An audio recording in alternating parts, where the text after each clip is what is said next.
It's an amazing book. Charlie was so excited about it being published. I was with him in Korea when they gave him the last thing he had to sign off on, and it changed him in a profound way. Before his death, Charlie Kirk spoke of how his most favorite trip was to Israel. Pastor Rob McCoy says a major reason is that Charlie learned the importance of keeping the Sabbath. He was at a place where it was a crisis, that he just had so much to do, and beware of the barrenness of a busy life. And reaching out to one of his pastor friends, just commenting to him, David Engelhardt, who is on the board at Turning Point. And David said, have you ever considered taking a Sabbath?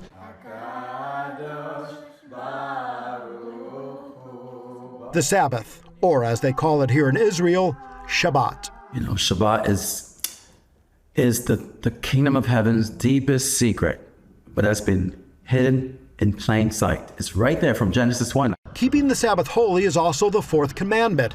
Across much of Israel, daily activity basically stops from sundown Friday until sundown Saturday.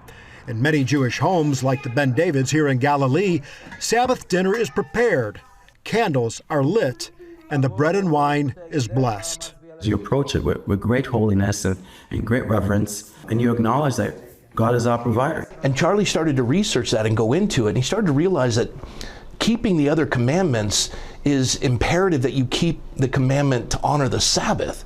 And so he would just turn off his phone, be with his family. Focusing on family is a key part of the Sabbath. Blessed to be a blessing all the days of our life. So you go through this procession, through the blessing, to the welcoming of the angels, and to blessing your wife, singing Proverbs 31 over your wife.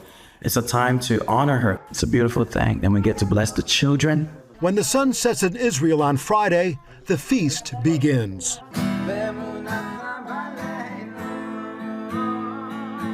Shabbat Saturday is all about rest, no driving, no working, and no electronics. God has given us a blueprint. There's a pattern in creation. There's a pattern in the Bible.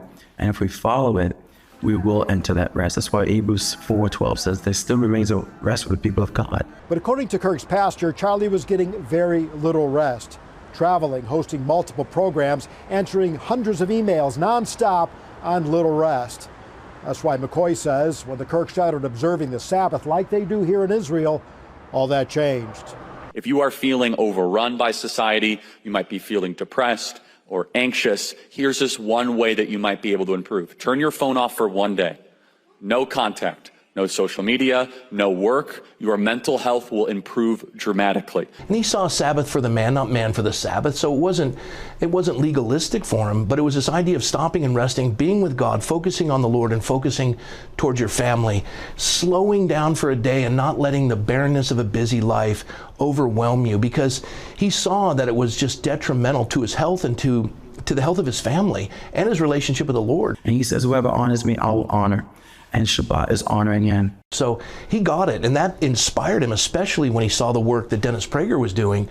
He just did a deep dive study like he does with everything. And then he wrote the book, and that was now being published posthumously. It was his magnum opus, so to speak, Stop in the Name of God. Paul Petit, CBN News, Jerusalem.